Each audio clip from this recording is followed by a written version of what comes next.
Okay, so we all know how the game turned out, and no one can change it. No one can go back and make the referees take another look at that fourth down call, the J.T. Barrett first down, which set up the Curtis Samuels game-winning touchdown. I think that was in double the end of the previous week. But much to my surprise, and I think much to everyone else's surprise, Wilton was suited up in his helmet and shoulder pads, and I said, okay, well, let's go. We got our guy. Let's go get this W against the Buckeyes. I was surprised that our front seven didn't get to J.T. Barrett more. And it's in the back of the house next to my mother's room, and all night, 4 or 5 in the morning, I was laying in bed seeing J.T. Barrett run and slam into the line, and I was seeing, you know, the refs give Ohio State that first down, and then the Curtis Samuels go-ahead touchdown. So I don't know if that qualifies as a bit of PTSD, but in the 2016 Michigan versus Ohio State game, the thriller at the shoot.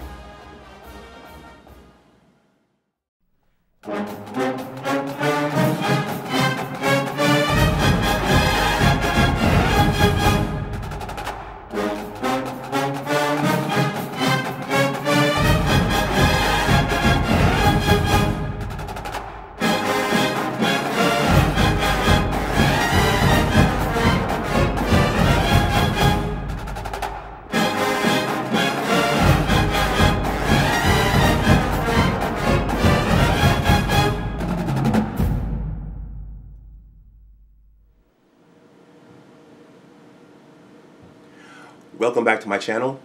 My name is Dr. Anwar Youssef Dunbar, and this is Big Discussions 76 Sports.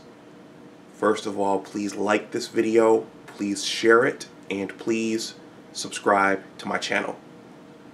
Well, as you know, here on Big Discussions 76 Sports, I've been doing a lot of live streams. I started using StreamYard almost a year ago. Many of the live streams lately have dealt with the upcoming 2021 season and those kinds of things. But I was looking through my channel a week or so ago, and I realized that there was a commenter who asked me which game I thought was better, the 2006 Michigan-Ohio State game or the 2016 Michigan-Ohio State game. Both were very, very big games. My look back or retrospective on the 2006 game is in my catalog, so you can go back and take a look at that if you want to. But this video is going to focus on the controversial 2016 game. As I was shooting this, or should I say, as I was thinking about shooting this, I realized that I actually wrote a blog post, a fiery blog post in the aftermath of the 2016 game. I just took a look at it before I started shooting this video. Some of the pictures are sideways. I don't know why that is. I think it's because I took them with my cell phone at the time.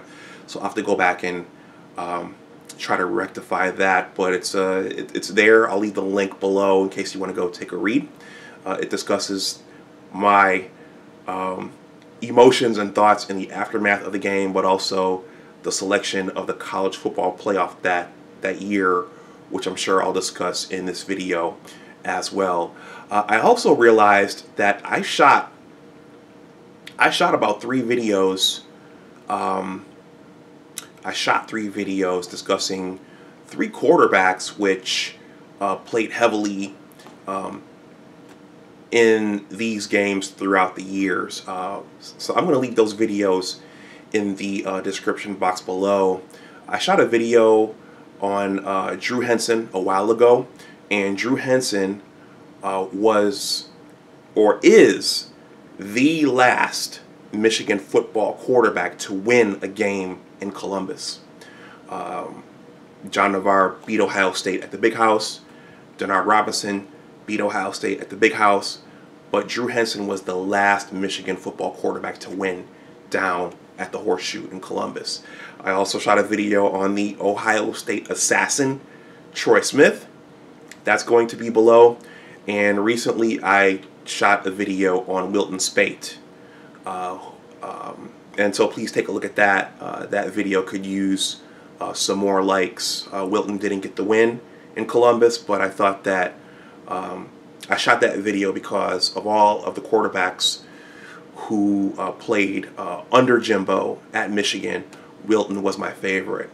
So those will be all in the description box below.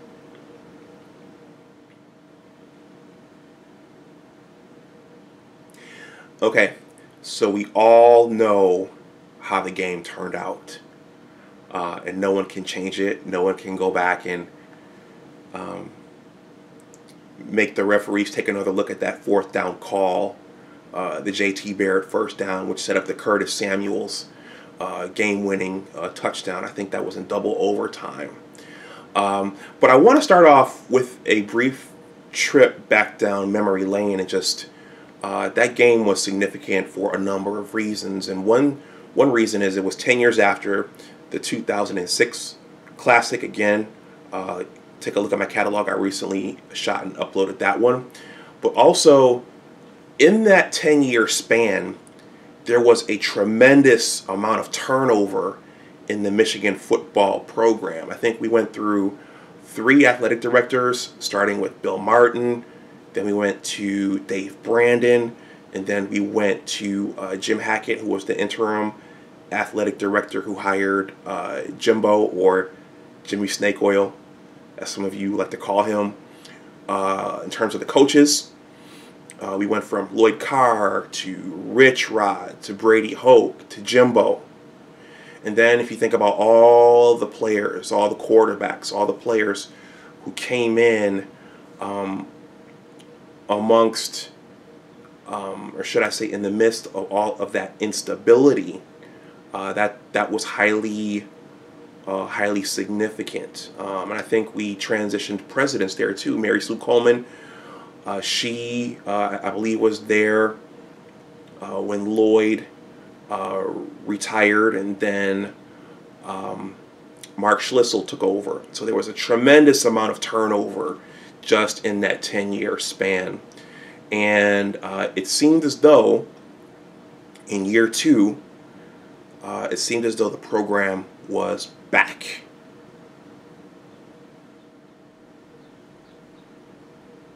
That 2016 game, I've said it numerous times here on Big Discussions 76 Sports that I think that might have been the biggest game of Jim Harbaugh's tenure at Michigan.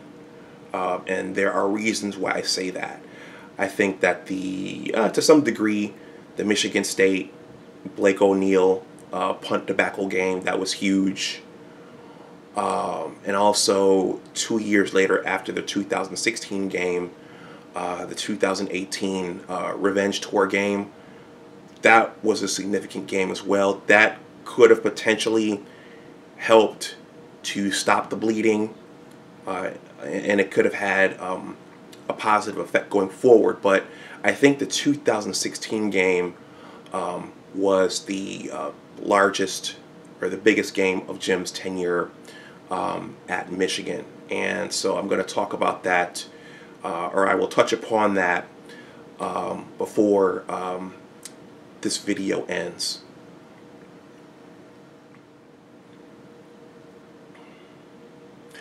So leading up to that, the 2016 matchup in Columbus, the Wolverines were coming off of a heartbreaking loss out in Iowa City. It was a very winnable game, but Iowa City is always a tough place to play for the Wolverines, and we took or our team suffered a very, very significant injury in that game, which was to our quarterback, Wilton Speight, who was having a stellar year up to that point. Now, you also have to keep in mind that Michigan hadn't gone on the road much that season. I believe we went out to East Lansing, where we beat the Spartans handily and got some revenge for the Blake O'Neill punt debacle game. I think the team also went out to Rutgers that season, but for the most part, most of the games were at the Big House. So this was, I think the Iowa game was the first road test. And I think that, and I've said this in numerous videos, the glaring weakness of that team was the lack of push on the offensive line, or should I say from the offensive line, late in games, and the lack of explosiveness in the running game in general. And I think that that put tremendous pressure on our passing game and on Wilton Speight, and he took a huge hit late in that Iowa game, and he broke his collarbone. I don't know if it was the right side or the left side, but he broke his collarbone. And I didn't realize it as I was watching the game, and I got the bad news afterwards, and that was a significant injury. And this is 2 weeks before the Ohio State game. So Indiana came in the next week to the Big House, and John O'Korn filled in for Wilton.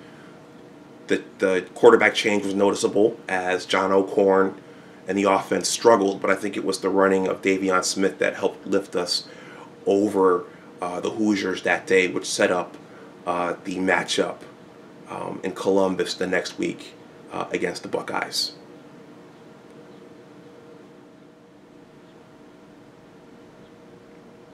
Now, Jimbo and his staff, in my opinion, did a really, really good job keeping it quiet in terms of who was going to start at quarterback for that game. I assumed that Wilton was done, and all the reports said that he was done for the season. I thought John O'Korn was going to start that day in Columbus, and I was expecting another skittish performance like the one John had against Indiana the previous week. But much to my surprise, and I think much to everyone else's surprise, Wilton was suited up in his helmet and shoulder pads, and I said, okay, well, let's go. We got our guy. Let's go get this W against the Buckeyes. We have the team to do it. I thought that we had the better team that year. The Buckeyes lost Ezekiel Elliott and the bulk of those players who contributed to the national title, and JT Barrett was left. And I thought that Ohio State's passing game was pretty. They weren't throwing the ball downfield. They weren't.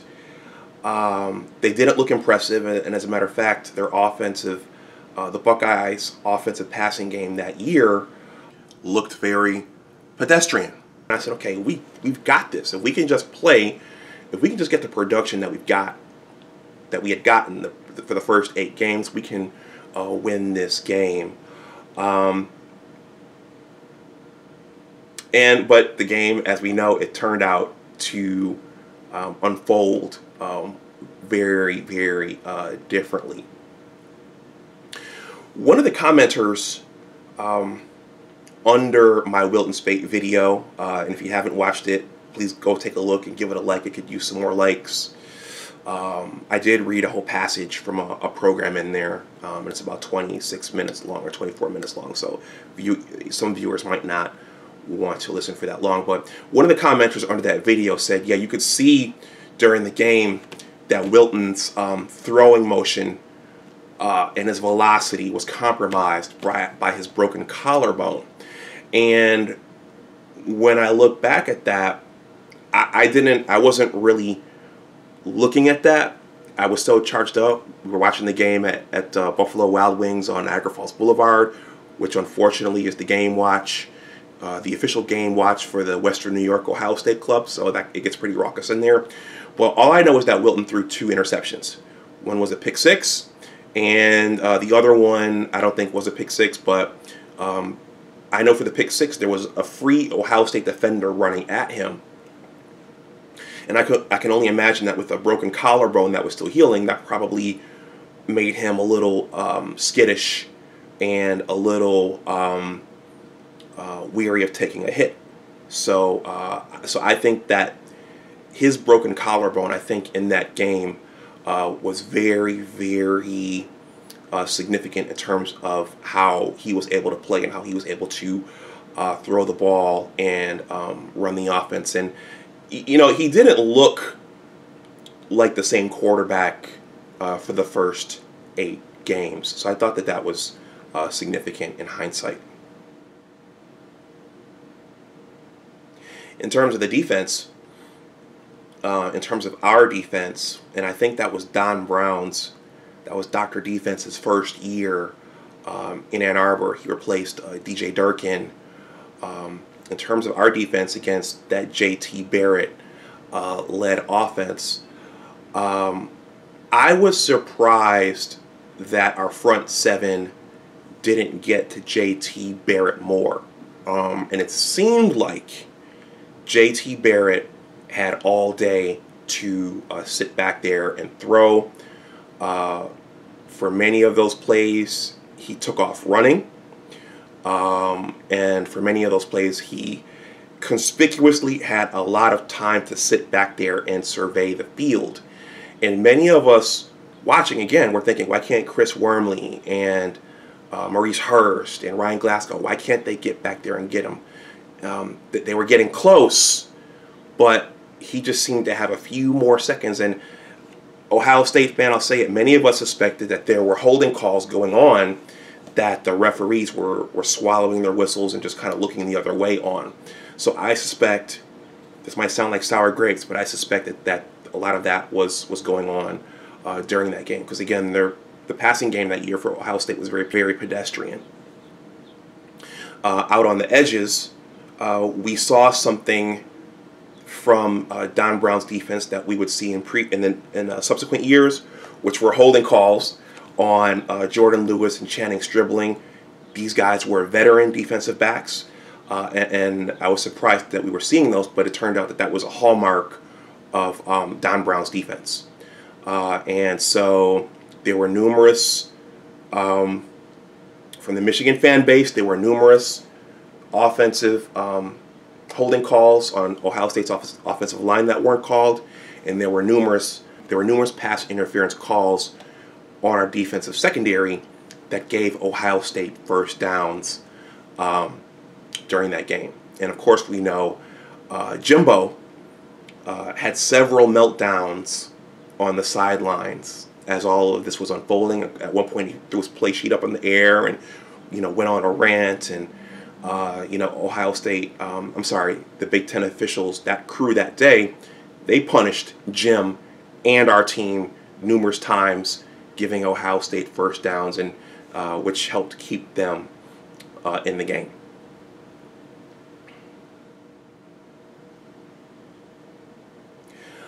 Ultimately, I think the game could have been put away in regulation. Once again, if we had gotten enough push from our offensive line, and if we had had more explosiveness from the running back position. Davion Smith, I think he got the start his final 2 years because he was the best running back at pass protection. At that time, Jim was running a pro-style offense.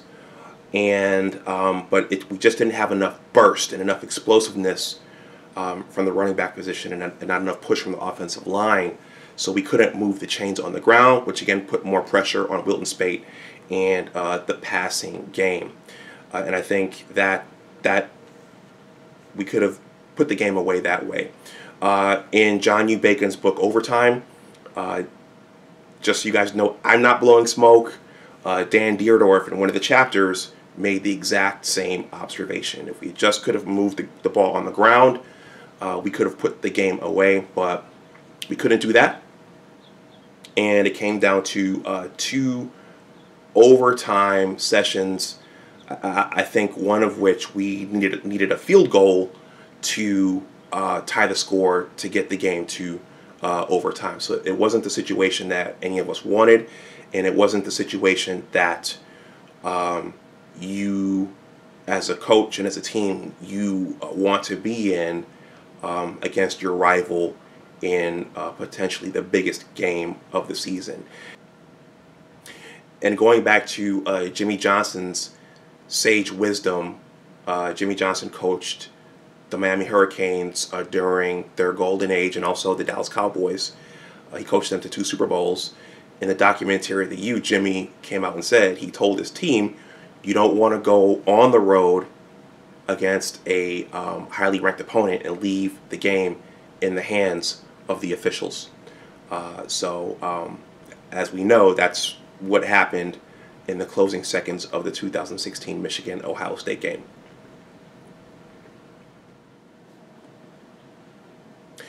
So as we know, the game went to 2 overtimes, and in the second overtime, we got those 2 back-breaking and heartbreaking plays by J.T. Barrett and Curtis Samuels. Curtis Samuels scored the game-winning touchdown, which gave Ohio State the final 30-27 advantage.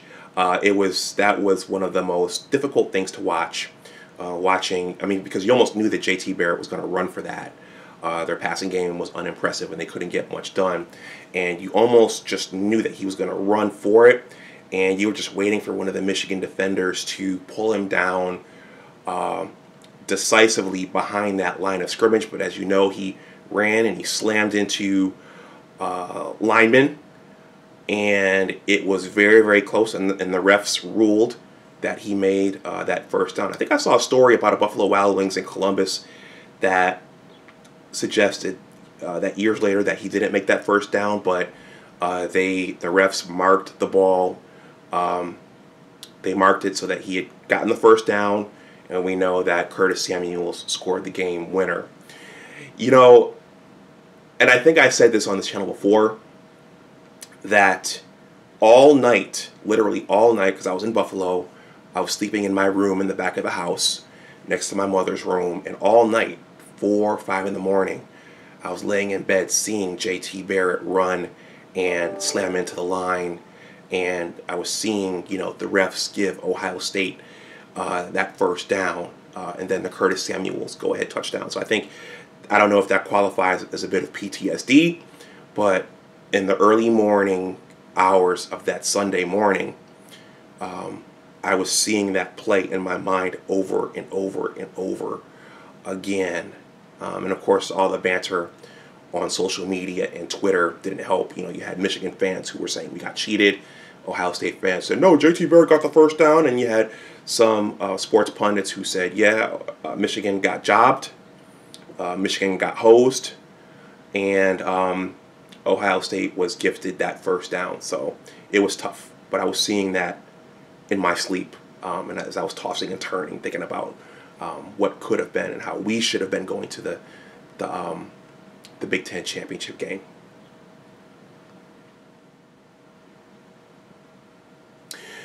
So in the aftermath of that game, we didn't get to go to the Big Ten championship game, so we didn't get to go to the college football playoff. The teams that did go to the Big Ten championship game were Penn State and Wisconsin. For whatever reason, the College Football Playoff Committee rewarded Ohio State and gifted them a spot in the College Football Playoff over Penn State and over Wisconsin and over us, even though we beat both Penn State and Wisconsin. Ohio State lost handily to their old buddies, the Clemson Tigers, Dabo Swinney and Deshaun Watson. And Michigan went to the Orange Bowl to play Dalvin Cook and Florida State, which, the way the regular season ended, it was kind of like a consolation prize that nobody wanted. We had numerous players like Jabril Peppers pull out. We've seen a lot of that happen afterwards in subsequent years. A lot of players pulled out of the 2018 bowl game. Jake Butt hurt his knee in that game. He still got drafted into the NFL. Wilton Speight played a subpar game, and we lost to Florida State. So that season ended on a sour note.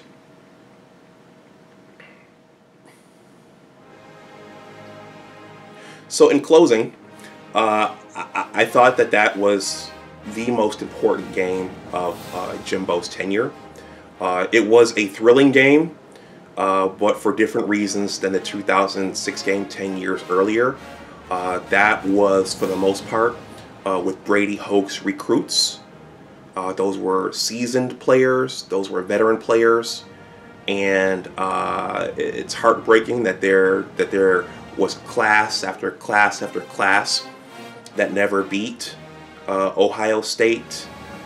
Yeah, that was a senior class of highly talented guys who probably deserved the win, but they just, you know, that's sports. That's how things shake out. It just didn't happen for them. For Jimbo, that was probably Jim's best chance to beat Urban Meyer. Herb got out of town without Jim beating him.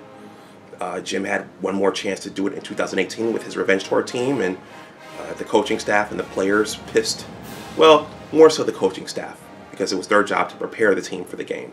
They pissed that game away, where they once again came in arguably with the better team, riding momentum. And then, yeah, that game, that 2016 game, if he'd won that game, the conversation would be totally different. The recruiting probably would have been totally different. The overall sentiment surrounding the program would have been totally different. But that's sports. That's how sports shake out. And that's just kind of how it goes. People don't remember all the little stories that led up to the win or the loss. They just remember the win or the loss. But that's all I wanted to say. This is going a little long, so I'm going to stop. Let me know what your thoughts are on that controversial 2016 and pivotal Michigan-Ohio State game down in Columbus. Let me know what you think. Please like, share, and definitely subscribe. If you want to leave something in the tip jar, that information is below this video. Go blue, and as always, remember that your attitude determines your altitude. Take care, and I will talk to you the next time.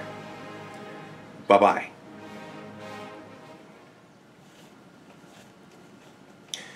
Hello all.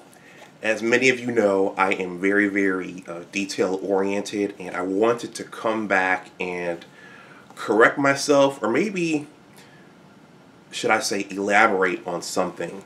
And that's the 2017 Michigan-Ohio State game up at the Big House. So I took the position that the 2016 game was Jim's best chance to win the annual classic. Well, I guess in some years it's a classic, but to win the annual game against Ohio State based upon the talent and depth and experience that he had on that roster. But it turns out that the 2017 game was actually very, very competitive as well. In several videos, I made reference to the 2018 game. Jim had an experienced roster there and maybe the better team in that game there with Ohio State at the Horseshoe. But surprisingly, the 2017 game was winnable, and it was right there within Jim's and his team's grasp as well. It's surprising that it was competitive due to the fact that there was that the quarterback position was a revolving door for most of the year, and there was very little consistency. Many of those veterans, or should I say most of the veterans from that 2016 team graduated, especially the skill position players.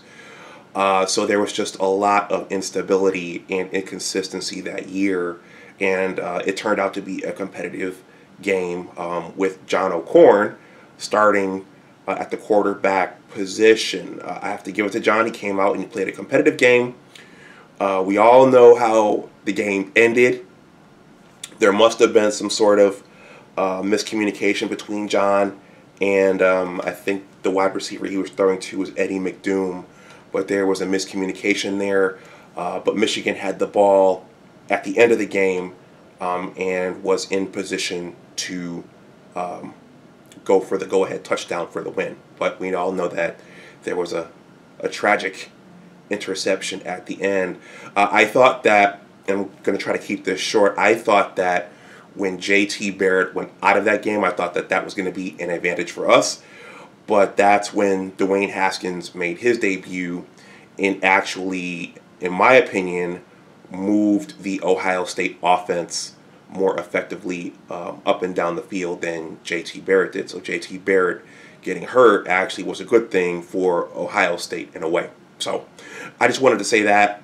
That's all I've got. The 2017 game was actually pretty competitive, though it was a heartbreaker at the end for our fan base as well. So that's all I've got, guys. I will talk to you later. Okay. Once again, please like, share, and subscribe. If you want to leave something in the tip jar, that information is below this video as well.